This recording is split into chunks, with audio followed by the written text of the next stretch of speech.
This video contains news and analysis related to a recent terror attack in Kashmir. The content may include sensitive visuals and discussions that could be distressing to some viewers.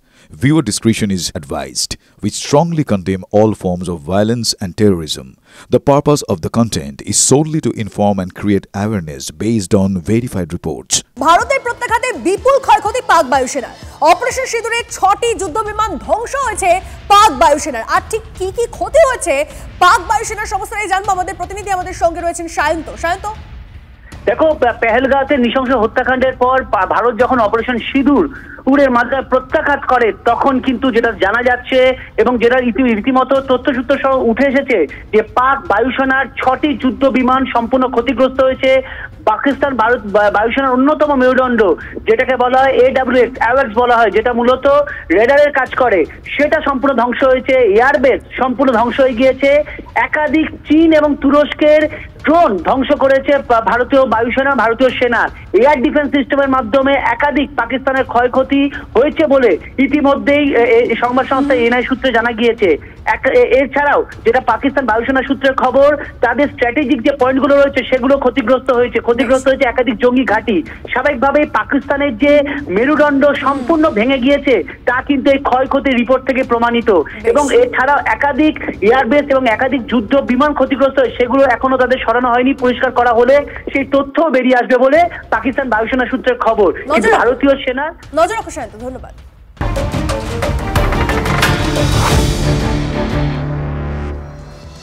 আর একটা breaking news দিয়ে আপনাদেরকে এই মুহূর্তে রাশিয়ার বিরুদ্ধে এবার under water drone ব্যবহার করলো ইউক্রেন। দেখুন, বিশ্বের যুদ্ধের ইতিহাসে এই প্রথম কোন দেশ আন্ডার ওয়াটার ড্রোন ব্যবহার করলো। তাহলে গোটা পরিস্থিতি কোন দিকে যাচ্ছে, রাশিয়া ইউক্রেন যুদ্ধের পরিস্থিতি কোন দিকে এগোচ্ছে, সমস্তটা জানবো। আমাদের প্রতিনিধি সিজার মন্ডল রয়েছেন আমাদের সঙ্গে। সিজার, একদমই আজকে ইউক্রেনের যে সরকারি বাহিনীর তরফ থেকে যে ছবি প্রকাশ করা হয়েছে তাতে দেখা যাচ্ছে আন্ডার ওয়াটার ড্রোন স্ট্র্যাটেজিক্যালি অত্যন্ত গুরুত্বপূর্ণ ক্রিমিয়ান পেনিনসুলা, যেটা ইউক্রেনের অংশ হয়েও এই মুহূর্তে রাশিয়ার অধিকারে রয়েছে, তার সঙ্গে রাশিয়ার সংযোগকারী যে ক্রিমিয়া ব্রিজ বা কেজ ব্রিজ বলা হয়, সেই ব্রিজের একেবারে গোড়া থেকে বিস্ফোরণ ঘটিয়ে সেই ব্রিজকে ধ্বংস করে দিচ্ছে।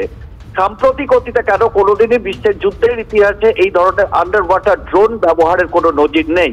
এবং সেই জায়গা থেকে দেখতে গেলে দেখা যায় যে অপারেশন সিঁদুর থেকে শুরু করে ইউক্রেন রাশিয়া যুদ্ধের এই পর্যায়ে ক্রমাগত যেভাবে ড্রোনের ব্যবহার হচ্ছে এবং সফলভাবে সেই ড্রোনের ব্যবহার যেভাবে হচ্ছে, সেটা কিন্তু এই গোটা যুদ্ধের ইতিহাসে একটা নতুন নজির তৈরি করছে। বেশ, নজর রাখুন সিজার, ধন্যবাদ। এদিকে দেখুন, মে মাসের পর জুন ফের বঙ্গ সফরে নরেন্দ্র মোদী। চলতি মাসে ফের রাজ্যে আসতে পারেন প্রধানমন্ত্রী, এমনটাই সূত্র মারফত জানা যাচ্ছে।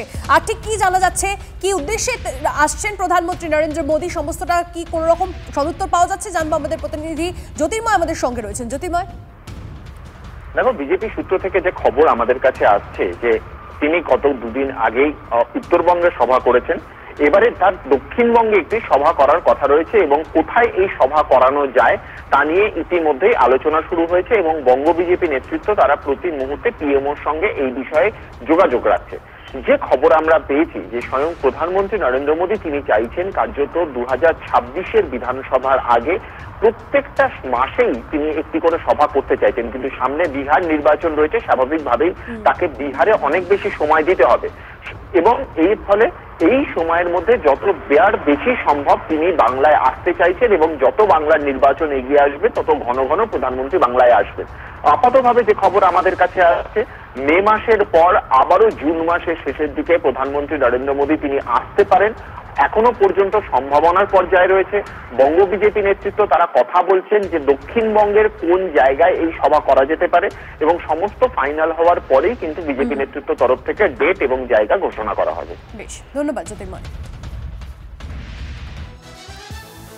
এই মুহূর্তে আর একটা ব্রেকিং নিউজ দিয়ে আপনাদের। রাজ্যের সচিব স্তরের রদবদল। তথ্য ও প্রযুক্তি দপ্তরের সচিব পদ থেকে অব্যাহতি দেওয়া হলো ডিজি রাজীব কুমারকে। তথ্য ও প্রযুক্তি দপ্তরের দায়িত্ব তাহলে কার কাছে গেল জানবো। আমাদের প্রতিনিধি দীক্ষা আমাদের সঙ্গে রয়েছে। দীক্ষা, দেখো, রাজীব কুমারের হাত থেকে তথ্য প্রযুক্তি দপ্তর যেটি সেটিকে তাকে অব্যাহতি দেওয়া হলো। কারণ রাজীব কুমার সারদা কাণ্ডের পরে আমরা জানি তারপরে তিনি কলকাতা পুলিশ কমিশনার ছিলেন এবং যখন সারদা কাণ্ডের সিবিআই তার বিরুদ্ধে এফআইআর করে তদন্ত শুরু করে, সেই সময় তাকে ডিজি পদ সিপি পদ থেকে তারপরে তাকে আইপিএস হিসেবে তাকে যদিও তিনি আইপিএস ছিলেন, তাকে আইএএস এর জায়গায় তথ্য প্রযুক্তি দপ্তরে তাকে নিয়ে যাওয়া হয়েছিল এবং সেখান থেকে সেখানেই তিনি ছিলেন। পরবর্তী ক্ষেত্রে তাকে ডিজি করা হয়েছিল অতিরিক্ত দায়িত্ব হিসেবে। কিন্তু আজকে যেটাকে বলা হয়ে থাকে, অর্থাৎ রাজ্যের কর্মীবর্গ এবং প্রশাসনিক সংস্কার দপ্তর যেটা বলা হয়, সেখান থেকে যে নোটিফিকেশন দেওয়া হয়েছে, সেখান থেকে তথ্য প্রযুক্তি দপ্তর থেকে ডিজি রাজীব কুমারকে অব্যাহতি দেওয়া হলো। তার জায়গায় দায়িত্ব সামলাবেন অনুপ আগরওয়াল। বেশ, ধন্যবাদ দীক্ষা। অসুস্থ অনুব্রত, দেখতে যাবেন কাজল। টিভি নাইন বাংলাকে জানালেন বীরভূম জেলা পরিষদের সভাধিপতি কাজল শেখ। এখনই ফোন করে জানবো কেমন আছেন অনুব্রত, সময় বের করে সশরীরে দেখতে যাব। TV nine Bangla exclusive, Birbhum জেলা পরিষদের সভাধিপতি কাজল শেখ। বীরভূমে অনুব্রত মণ্ডলের নেতৃত্ব মানতে নারাজ কাজল শেখ। দলে দুজন নেতা, মমতা ও অভিষেক বন্দ্যোপাধ্যায়। মমতা অভিষেক ছাড়া দলের বাকিরা সবাই কর্মী, ইঙ্গিতপূর্ণ মন্তব্য কাজল শেখের। অনুব্রত মণ্ডল মানে কেষ্টদা বলেন যাকে, তার সঙ্গে আপনার সম্পর্কটা কেমন? সবাই বলে খুব ভালো সম্পর্ক। সবাই সঠিক কথাই বলে। আজ পর্যন্ত কোনো মিডিয়া বন্ধু দেখাতে পারবেন আমার সঙ্গে কেষ্টদা কোনো জায়গায় তুতু মেমা হয়েছে? আশা করি দেখাতে পারবেন না। যখন দেখাতে পারছেন না, তাহলে বিভিন্ন জায়গায় বিভিন্ন ধরনের যেসব বার্তা আসছে সোশ্যাল মিডিয়ার, সেগুলো সবই ভুল বলে আমি মনে করি। আপনার বয়োজ্যেষ্ঠ অনুব্রত মণ্ডল, কেষ্টদা যাকে বলেন, আপনার সাথে খুব ভালো সম্পর্ক, যেটা আপনিও বলেছেন কোনোদিন কিছু দেখানো যাবে না যে আপনার সাথে কোনো রকম কোনো গণ্ডগোল হয়েছে। এখন খুব অসুস্থ, দেখতে যাবেন?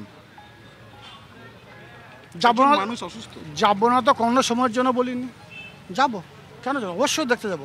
আমি তো গতকাল আমাদের আশিস বন্দ্যোপাধ্যায় ডেপুটি স্পিকার, ওনাকে দেখতে গিয়েছিলাম। চোখে অপারেশন হয়েছে। কাজলদাকে কখন দেখতে যাবেন? ওনাকেও দেখতে যাব। মানে অনুব্রত মণ্ডল এখন একটু ব্যস্ত রয়েছি, ব্যস্তটা কেটে গেলেই যাব। ফোন করবেন, খোঁজ নেবেন কিছু? অবশ্যই ফোন করব, খোঁজ নেব, আর সরাসরি দেখা করে আসবো। ফোন করার প্রয়োজন নেই। ভাইরাল করার পেছনে আপনার ভূমিকা। অনেকে বলছে আইসি নাকি আপনার খুব কাছের লোক, বোলপুরের আইসি লিটন হালদার। এই বিষয়ে আমাদের বিরোধী দলনেতা, যিনি 100টার মধ্যে 99টা মিথ্যা কথা বলেন, যাকে মমতা বন্দ্যোপাধ্যায় তিল তিল করে নিজের হাতে গড়েছেন, তিনি আজকে সেই মায়ের উদ্দেশ্যে উল্টোপাল্টা কথা বলেন। তিনিই বলেছেন, আপনাদের মাধ্যমে বিভিন্ন সংবাদ মাধ্যমে শুনেছি। আমি এ বিষয়ে একটাই কথা বলবো, যে ওনার সঙ্গে আমার আদালতে দেখা হবে। উনি যে কথাটা বলেছেন আমি শুনেছি, বীরভূম জেলার সভাধিপতি কাজল শেখের নাম নিয়েছেন। ওনাকে আদালতে এই প্রশ্নের জবাব দিতে হবে। এ প্রশ্ন আদালত পর্যন্ত ওনাকে আমি টেনে নিয়ে আসবো। চলতি বছর রাজ্যে প্রথম করোনা আক্রান্তের মৃত্যু, 43 বছরের কোভিড আক্রান্ত মহিলার মৃত্যু। রাজ্যে একদিনে নতুন করে করোনা আক্রান্ত 41 জন। রাজ্যে আক্রান্তের সংখ্যা 331 থেকে বেড়ে 372। দেশে 4000-এর গণ্ডি পেরোলো করোনা আক্রান্তের সংখ্যা। দেশে করোনা আক্রান্তের সংখ্যা বেড়ে 4026। এই মুহূর্তে আরো একটা খবর দিয়ে আপনাদের। সরকারি পরিকাঠামোকে কাজে লাগিয়ে পুকুর চুরির অভিযোগ এনআরএস ও কলকাতা মেডিকেলে। মুনাফা লাভের লক্ষ্যে রোগীদের জীবন নিয়ে ছিনিমিনি খেলার অভিযোগে বিদ্ধ বেসরকারি speech and hearing clinic. Speech and hearing অ্যাসোসিয়েশনের অভিযোগের ভিত্তিতে তদন্ত কমিটি গঠন 2 মেডিকেল কলেজের। বেসরকারি সংস্থার বিরুদ্ধে একাধিক গুরুতর অভিযোগ। রোগীদের অপ্রয়োজনীয় পরীক্ষা করিয়ে সরকারি অর্থ অপচয়। ভুয়ো রিপোর্টের সাহায্যে দেদার কানে শোনার যন্ত্র বিক্রির অভিযোগ। রোগীদের একটি নির্দিষ্ট সংস্থার যন্ত্র কিনতে চাপ দেওয়ারও অভিযোগ। সংস্থার অডিওলজিস্টেরও ভুয়ো রেজিস্ট্রেশন অভিযোগ সংস্থার।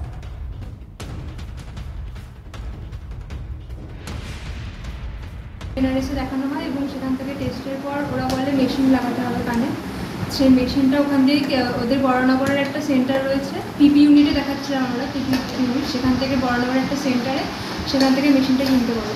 সেই মেশিনটার দাম ছিল 48,000 টাকা নিয়েছে সেন্টার থেকে। ওদের কাছে দেওয়ার পরে যখন মোল্ডটা খারাপ হয়ে যায়, পরে আমি জানতে পারি যে মোল্ডের যে 2000 টাকাটা প্রথমবারে লাগে না, সেটা ওরা নিজের পকেটে ঢুকিয়ে নিচ্ছে। পরের বার যখন মোল্ড নিই তখন আমরা এই ব্যাপারে জানতে পারি, ওগুলো কমপ্লেনও করা হয় সেই বিষয়ে। ওই কলকাতা মেডিকেল কলেজে দেখায়, সেখানে দেখিয়ে নার্ভের সমস্যা বলে, যে স্যাররা ওখান থেকে বলে কি এরকম দেখানোর কয়েকবার পর কি কানের মেশিন লাগবে। মেশিন লাগানোর পর কলকাতা মেডিকেল কলেজ থেকে মেশিনগুলো দেয়। আমি সেই টাকা পয়সা ধার দেনা ঋণ করে ব্যবহার করে কষ্ট করে নিই, এবং নেওয়ার পর সেই মেশিন দিয়ে কানে কোনো উন্নতি হয়নি, আরও বরঞ্চ খারাপ হয়ে যাচ্ছে। তারপরে আমি ওই এসএসকেএম হসপিটালে আসি, এসে আমি ট্রিটমেন্ট করাই এবং সেখানে কান দেখিয়ে আমার পেশেন্টের কানে শুনতে পাচ্ছে এবং ভালো আছে। এনআরএস মেডিকেল কলেজে একটা হিয়ারিংয়ের ট্রায়াল বলে একটা জিনিস ওরা করেছে। সেই হিয়ারিংয়ের ট্রায়ালে 11 মাসের বাচ্চা, রিপোর্টে দেখাচ্ছে যে সেই বাচ্চাটাকে আমি কতগুলো ওয়ার্ড বলেছিলাম, সেই বাচ্চাটা হিয়ারিং এডের মাধ্যমে সেই ওয়ার্ডগুলো শুনেছে, শুনে সেই শব্দগুলো আবার রিপিট করেছে। যেখানে 11 মাসের বাচ্চা as a speech language pathologist আমি জানি 12 মাস থেকে 18 মাসের মধ্যে কোনো বাচ্চা ফার্স্ট ওয়ার্ড বলে, বাবা কিংবা মামা। কিন্তু ওই বাচ্চাটা একটা এতগুলো শব্দ মানে আমি বলছি, ধরুন যদি দুটো উদাহরণ দিয়ে বলি, তার, তেল, এই বাঁশ, ঢাক, এই ধরনের শব্দ বাচ্চাটা শুনে বাচ্চাটা আবার রিপিট করলো। এটা তো সম্ভব না।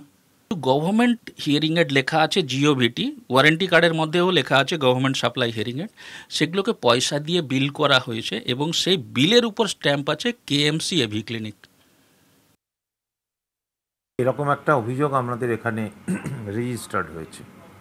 যাদের বিরুদ্ধে অভিযোগ উঠেছে তারা মূলত আমাদের পিপিপি পার্টনার, তারা সরকারের কেউ না। তারা সরকারের কাছ থেকে দায়িত্ব পেয়ে আমাদের এখানে আছেন। আমরা ইনফ্রাস্ট্রাকচার দিয়েছি, ইলেকট্রিসিটি দিয়েছি, সেখানে বসেন, তারা তাদের মতো করে অডিওমেট্রি করেন। মারাত্মক চক্র তো আমাদের কাছেও এসছে যে একটা হিয়ারিং এইড মেডিকেল কলেজের ছাপ দিয়ে বিক্রি হচ্ছে, কিন্তু মেডিকেল কলেজ কোনো হিয়ারিং এইড দেয় না। প্রেসক্রিপশন পেয়েছি বা কাগজ পেয়েছি যেখানে স্ট্যাম্প দেওয়া হয়েছে মেডিকেল কলেজের নামে, MCK স্ট্যাম্প। এটা খুব অদ্ভুত আর কি। স্ট্যাম্পটাও নকল করেছে। পেশেন্ট ঘোরে, তো যদি কোনো রকম ইনফরমেশান থাকে তুলে নিয়ে এবং সেটা লিপিবদ্ধ করে যাতে আমাদের কাছে আসে। এখন তদন্ত প্রক্রিয়া চলছে। সুপারি কিলার দিয়ে মালদার ঠিকাদারকে খুন, অনুমান পুলিশের খুন থেকে দেহ লোপাট, একাধিক ব্যক্তি জড়িত বলেও নিশ্চিত পুলিশ। তদন্তকারীদের নজরবন্দি ধৃতের স্কুল শিক্ষক স্বামীও। তপনে ধৃত মহিলার বাপের বাড়ির লোকজনকেও জিজ্ঞাসাবাদ তদন্তকারীদের। ঠিকাদারকে খুনের পর মহিলার বাপের বাড়িতে দেওয়ালে গেঁথে দেওয়া হয়েছিল। সোমবার দেওয়াল ভেঙে মৃতদেহ উদ্ধার করে পুলিশ। পরিবার সূত্রে খবর, মাস 6 আগে মালদায় এই কাকু কাকিমার বাড়িতেই থাকতেন ওই ঠিকাদার। তার ব্যবসা ওই দম্পতিই দেখতেন। একদিকে টাকা পয়সা সংক্রান্ত বিবাদ, অন্যদিকে দীর্ঘদিন একসাথে থাকার পর কাকিমার সাথে অতি ঘনিষ্ঠতা।